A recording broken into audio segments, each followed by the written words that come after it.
Saraswati recording studio Fatehpur Vaishali.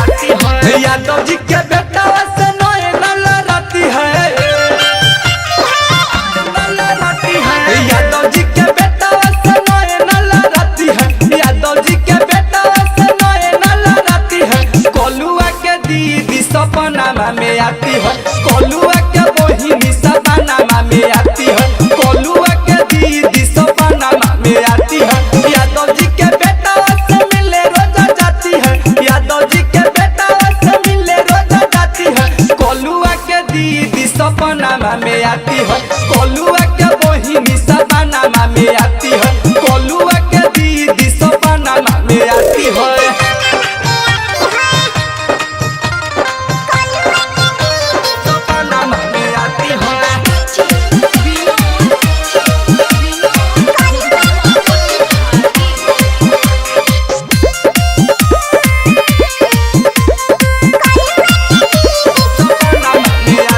हिरान तोहर लागता रे जीजा तोहरा बहिन के करी सनतीजा सुन रे साला करी सनतीजा पूरा हिरान तोहर लागता रे जीजा तोहरा बहिन के करी सनतीजा रोज रोज दिलवा के दर्द बढ़ती है रोज रोज दिलवा के दर्द बढ़ती है कोलुआ के दीदी सपना में आती है कोलुआ के बहिनी सपना में आती है कोलुआ के दीदी सपना में आती है। अभियो से संभल जो सपना में आती है।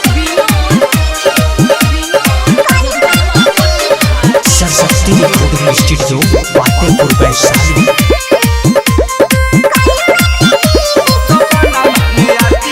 कोलुआ के दीदी कमाल बिया बेटर यादव जी के बेटा ओकरा दे दिलो भले दे दिलो भले कोलुआ के दीदी कमाल बिया बेटर यादव जी के बेटा ओकरा दे दिलो भले